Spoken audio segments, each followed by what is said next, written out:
escenario para una nueva batalla.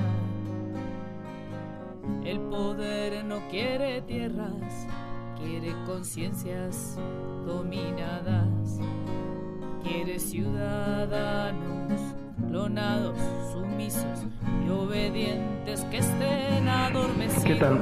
Muy buenas tardes. Muchísimas gracias a Cristian y a todos los amigos del Centro Piper que tuvieron la irresponsabilidad de confiar en mi persona para hablar un poquito de algunos asuntos y en tan prestigioso panel. Menos mal que trajiste a alguien que sabe de derecho, porque yo soy abogado, lo cual no quiere decir que yo sepa de derecho. Bilardo es médico. Así que digo, ya estaba en un compromiso. Cuando me enteré que venía el doctor López me quedé tranquilo porque no me van a preguntar nada a mí. Igual soy un hombre de bien, nunca ejercí. Miren, esto es una agenda artificial. Esta es una agenda artificial que forma parte de lo que es la ideología de género. Yo me acuerdo el 8 de marzo del 2016, estaba terminando el libro que escribimos relativo a todos estos temas, y yo estaba en Buenos Aires y había una marcha por el Día de la Mujer. Yo fui a la marcha del Día de la Mujer. Un poco por curioso y otro poco digo, bueno, es atractivo ir a una marcha de mujeres, ¿o no? Es como ir a un desfile de mujeres. Para un varón es un plan simpático. Así que me fui a la marcha de mujeres y, claro, yo siempre digo y comienzo cada vez que tengo una exposición relativa a un tema de estas características que todas las mujeres son por definición bonitas, todas. La que no tiene lindas manos tiene lindos ojos, la que no tiene lindos ojos tiene un porte, una elegancia, la que no seduce con su manera de hablar, con su voz, la que no seduce con su figura, la que no seduce con su figura, seduce con su inteligencia y la que no seduce con... Cada mujer tiene algo particularmente atractivo, en todo caso es parte de la inteligencia de cada mujer, o de la habilidad de cada mujer saber qué es aquello que le resalta para exhibirlo, para explotarlo. Salvo cuando fui a la marcha del Día de la Mujer, la marcha de género, allí adelante, en Buenos Aires, porque no hay nada menos femenino que una feminista. No hay nada menos femenino que una feminista. Son feas a propósito. Hay que tener mala voluntad para no encontrar nada atractivo ahí adentro. Tienen ganas de joder. Y cuando digo que son feas a propósito, no lo estoy diciendo por la belleza naturalmente adquirida, sino que se producen, se visten de una manera explícitamente desagradable en el deliberado afán de desagradar. Axilas sin lavar, mal aliento, olor a pata, pelos grasosos, estaba todo mezclado, no se podía discernir. Yo quería ir allí, ya estábamos terminando con la última parte del libro, porque quería percibir con mis sentidos la atmósfera que se respira en esos ambientes. Y se respiraba mayormente olor a marihuana. Nada era femenino, absolutamente nada era femenino, pero en un momento determinado yo veo a lo lejos mujeres recién salidas de la peluquería, con brillo, maquillaje. Me acerqué, más entusiasmado, pero era la columna de los travestis. Pero hay algo que me llamó la atención. En la marcha, la proclama por la cual se convocó fue, entre otras cosas, la proclama famosa que nace de la Argentina para el mundo, la hemos exportado, ni una menos. Y parece una proclama atractiva. ¿Qué significa ni una menos? Ni una mujer menos golpeada, ni una mujer menos maltratada.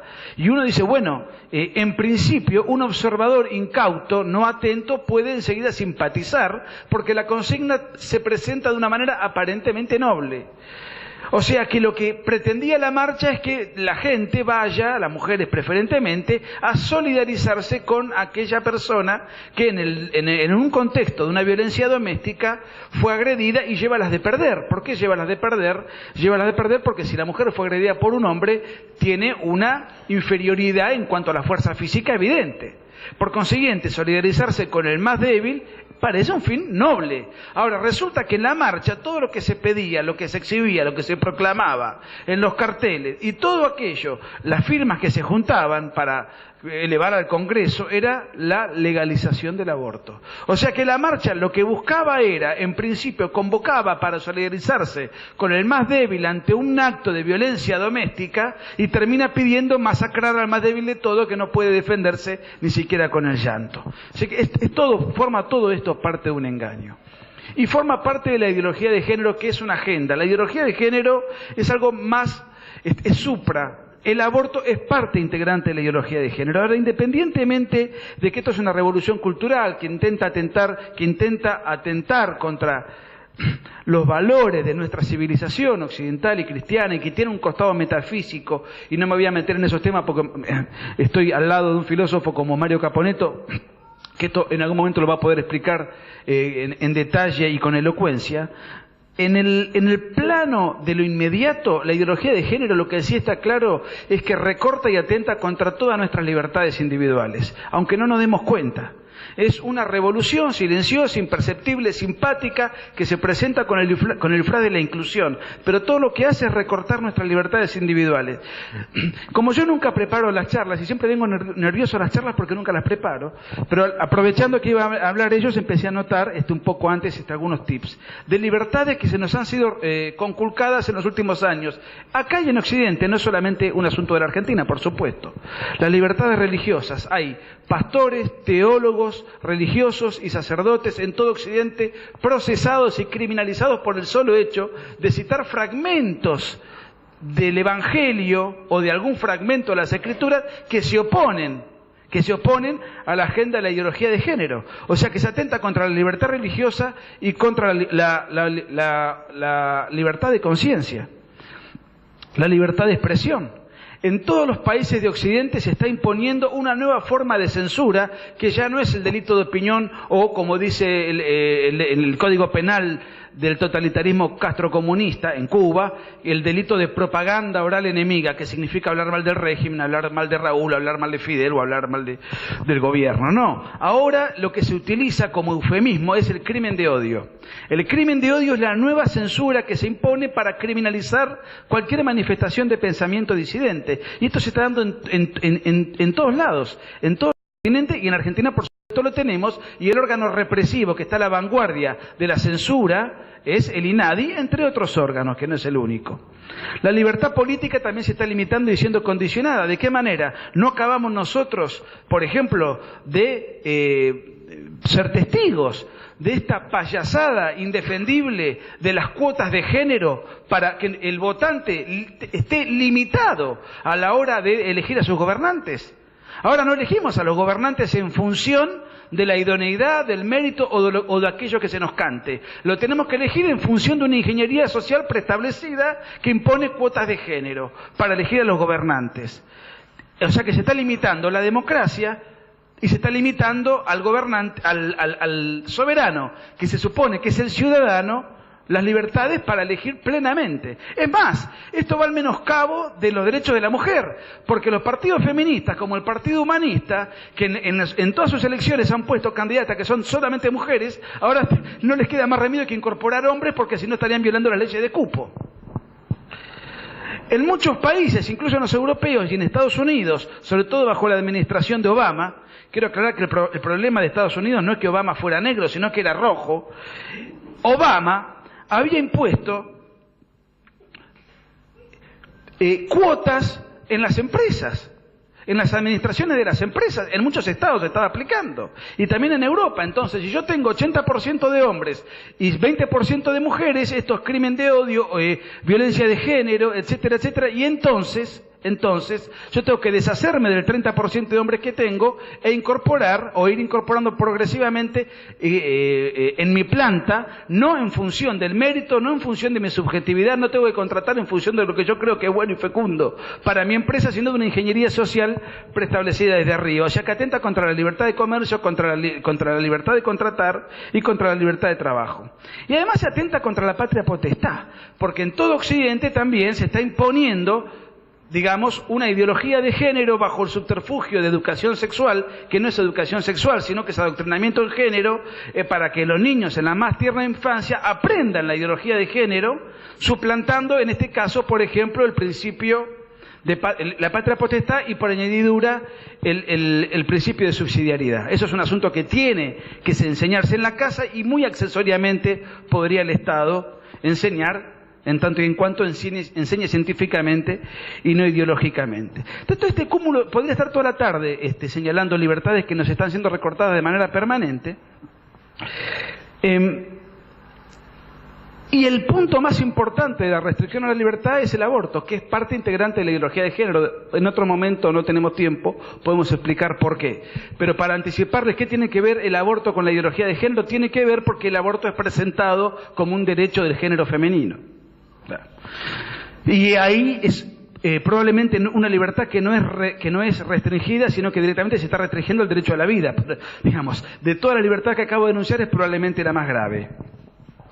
¿Qué es la ideología de género a todo esto? La ideología de género es un conjunto de ideas anticientíficas que con propósitos políticos desarraiga a la sexualidad humana de su naturaleza, de la biología, y solamente la circunscribe al aspecto meramente cultural.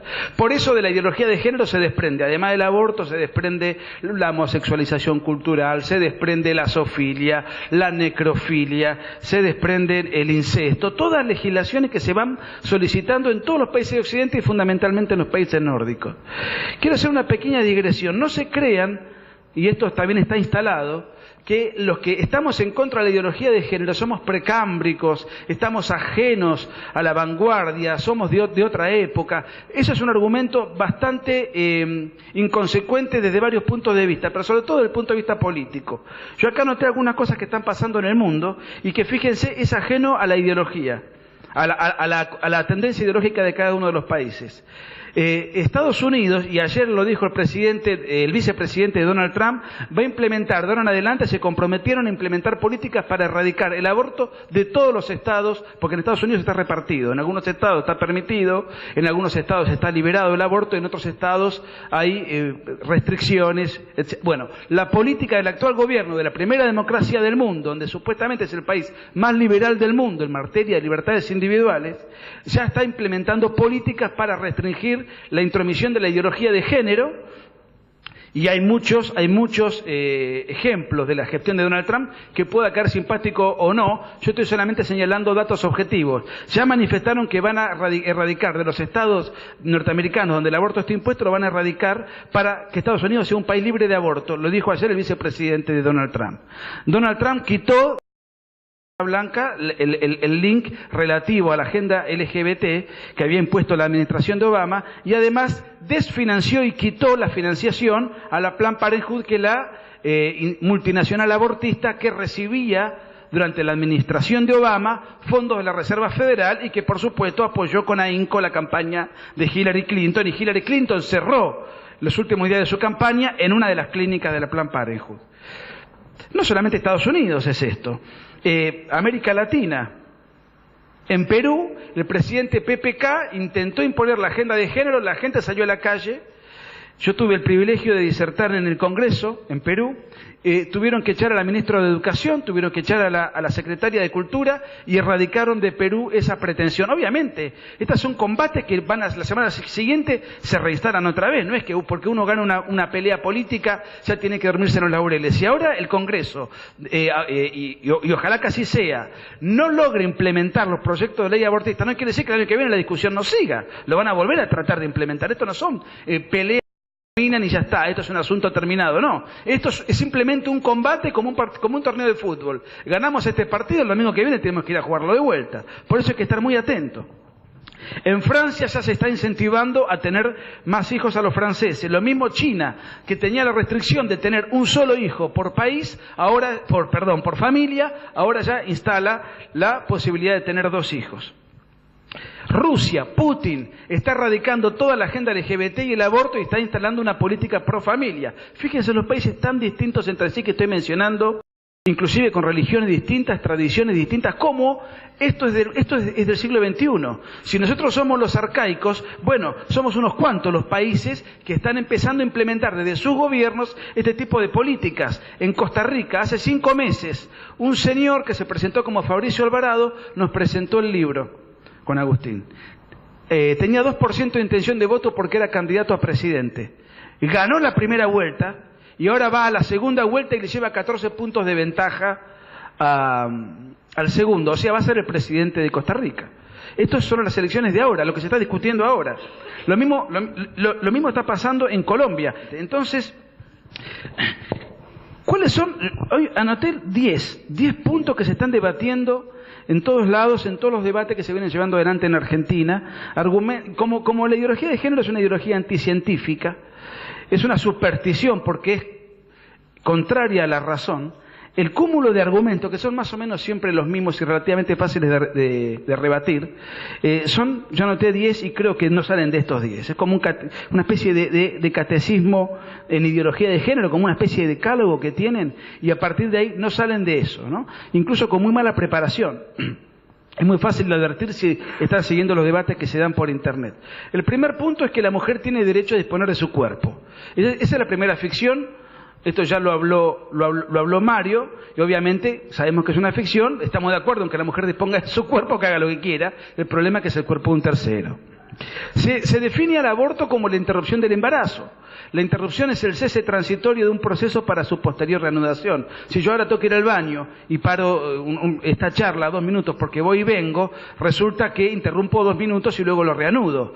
Obviamente el embarazo que se interrumpe, no se puede reanudar, porque el aborto genera en el embarazo un final irreversible. Esto sería como, la madre mata al niño y por consiguiente es un final irreversible. Y en el caso opuesto, si un hijo mata al padre, Jock Lender es nuestro leading case, si yo fuese el abogado de Jock Lender diría que no lo mató, sino que le impidió a su padre llegar a la decrepitud. Una cosa, le interrumpió el proceso de envejecimiento.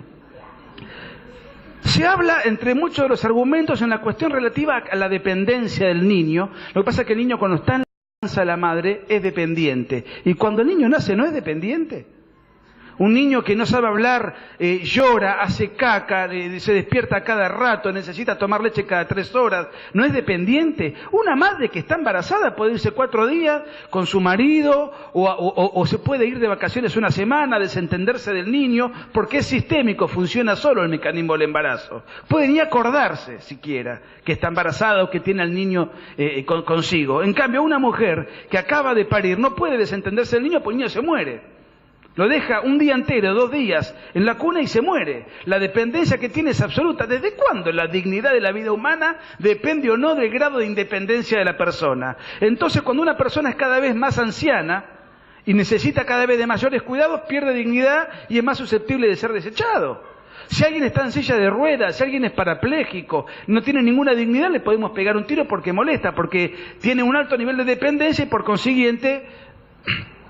Miren, en torno a todo esto se habla eufemísticamente de que el aborto es un derecho reproductivo. Justamente el aborto hace lo contrario, quita la reproducción.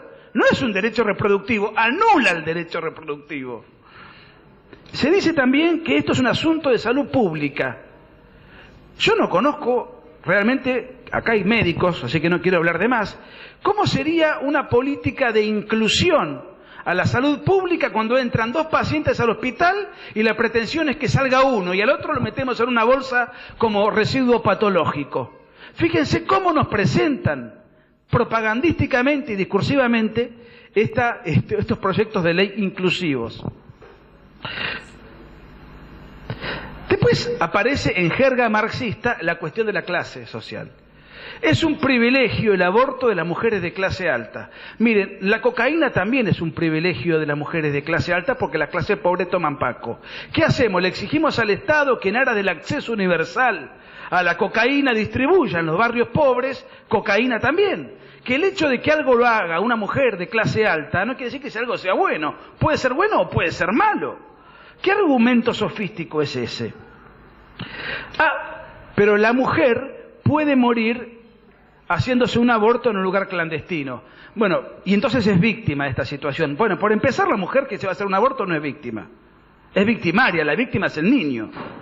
Esto equivale a decir que si un ladrón va a robar un banco y la policía reacciona, la policía lo puede matar o herir al ladrón. Entonces, para que el ladrón, en su pretensión ilícita, no padezca ningún incidente físico, legalicemos el robo. ¿Cómo es eso? Va a cometer un homicidio en un lugar clandestino y para que no padezca ningún infortunio tenemos que legalizar entonces el ilícito.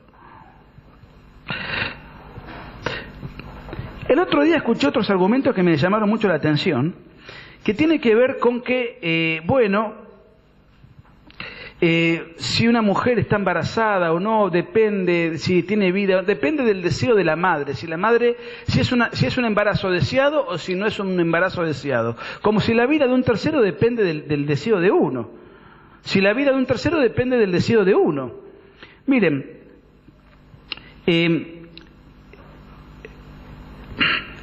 el problema de la mujer que tiene un embarazo no deseado es que el hijo ya lo tiene. El hijo ya es una cosa real, es una persona humana y no es una persona en estado potencial. Pero es uno de los argumentos que se suelen esgrimir en este tipo de debates. Y el último, que es el que más me llamó la atención a raíz de cifras que no conocía, es que se dice que lo que se está buscando con la ley actual, y por eso hay que reformarla, es criminalizar a la madre. Y que entonces es una emergencia y es un debate que ha sido postergado. Esto es una ficción y como bien dijo Cristian, esto es un debate que ha sido impuesto porque esto es una agenda artificial. Dicen las militantes feministas, que yo no sé por qué se preocupan por el aborto, de quién le va a tocar un pelo, dicen que hay por año 500.000 abortos. Si fuese cierto que hay 500.000 abortos por año, por consiguiente hay 500.000 homicidios por año. Lo curioso del caso es que si hay 500.000 homicidios por año, en este momento no hay ninguna mujer presa por haber cometido un aborto. En toda la Argentina no hay ni una sola. Solamente hay un caso en la provincia de Buenos Aires de una mujer que está presa, pero porque mató al niño inmediatamente después de nacer. Inmediatamente después de nacer. Ni siquiera el filicidio sería en el contexto en gestación, sino ya por haber nacido. Entonces, si hay 500.000 homicidios por año en el contexto de un aborto y no hay ninguna mujer presa, por consiguiente digo, a mí me preocupa lo mal que anda la justicia, porque a la mujer no se la está persiguiendo, si fuese cierto que esa cifra es real. Ahora se publicó una cifra que lo publicó el Ministerio de Salud, que dice que hay 43 mujeres por año que mueren como consecuencia de un aborto, o sea, el 0,025% de los abortos el 0,025% de la causa de muerte femenina, mueren 170.000 por año. Y fíjense cuán artificial es esto, que, por ejemplo, por año mueren 3.000 mujeres en accidentes de viabilidad, por accidente de tránsito. ¿Conocen alguna pidiendo que se modifiquen las leyes de tránsito? 3.000 contra 43. Y de las 43 no todas han muerto por abortos producidos, sino por otras circunstancias colaterales. ¿Conocen alguna marcha feminista pidiendo el cese de la velocidad patriarcal en las rutas de Argentina? 3.000 mueren por año, es una cifra importante. 500, y esto es más grave todavía, porque el otro puede ser regulado. Hay 500 mujeres por año en Argentina que mueren de hambre. 500. ¿Conocen alguna marcha feminista pidiendo el cese de las políticas de hambre? Ninguna. 500. 43 es lo que está señalando acá. Entonces, fíjense, cuán artificial es toda esta agenda. 500.000 dicen que hay abortos por año, o sea que hay 500.000 homicidios. Esto es una cifra también artificial, como todo lo que dice la ideología de género, porque nacen por año en Argentina 600.000 niños.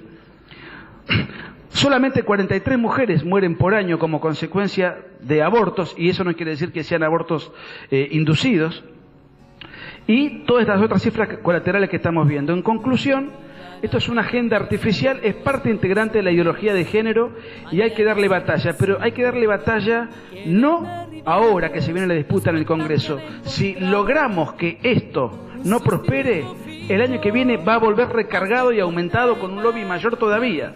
De manera tal que yo les agradezco el espacio, les agradezco el tiempo y creo que así como Trotsky decía que había que hacer la revolución permanente, creo que lo que estamos en la vereda de enfrente tenemos que vivir haciendo la contrarrevolución permanente. Gracias.